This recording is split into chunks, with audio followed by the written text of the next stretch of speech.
Sa ilalim ng matinding sikat ng araw, nagtungo sa kanyang voting precinct sa Binalonan, Pangasinan si Mang Romualdo. Putol ang kanyang binti dahil sa diabetes. Sa kabila nito, inspiradong bumoto sa tulong ng kanyang anak na si Ronnie.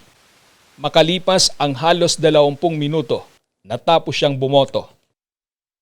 Sayang yung boto ko, ngayon lang ako hari.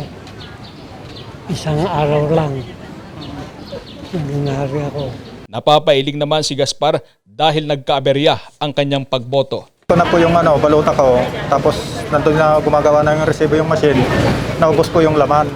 Pero yung presidente ko, nakuha niya, pero yung iba hindi na niya nakuha. Pinakita sa akin yung pinaka-resibo, lista ng mga binoto ko, talagang wala ng laman dahil ubos na nga yung pinaka-resibo niya. Hindi naman nakaligtas sa mahabang pila ang kandidato sa pagkagobernador ng Pangasinan na si Congressman Monmon Gico III. Kaya matyagang nakipila at nag-antay kasama ang kanyang may bahay. Pero makalipas ang halos 2 oras, nakaboto rin. Mixed feelings.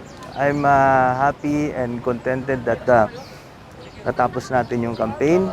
Naging generally peaceful ang ating pangampanya, and I think naparating natin ng maayos yung mensahe. At Giit ni Gico, ginawa niya ang lahat para maibahagi sa mga Pangasinense ang plataforma kaya't ipapasa Diyos na lang daw niya kung ano ang magiging resulta ng halalan. ginawa na po natin ang, sa tingin ko, ang dapat nating gawin.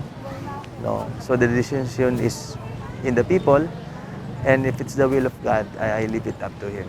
Bandang alas 8:30 naman ng umaga kanina, kasama ang kanyang may bahay, bumoto si re-electionist Governor Amado Espino III sa Bautista Central School.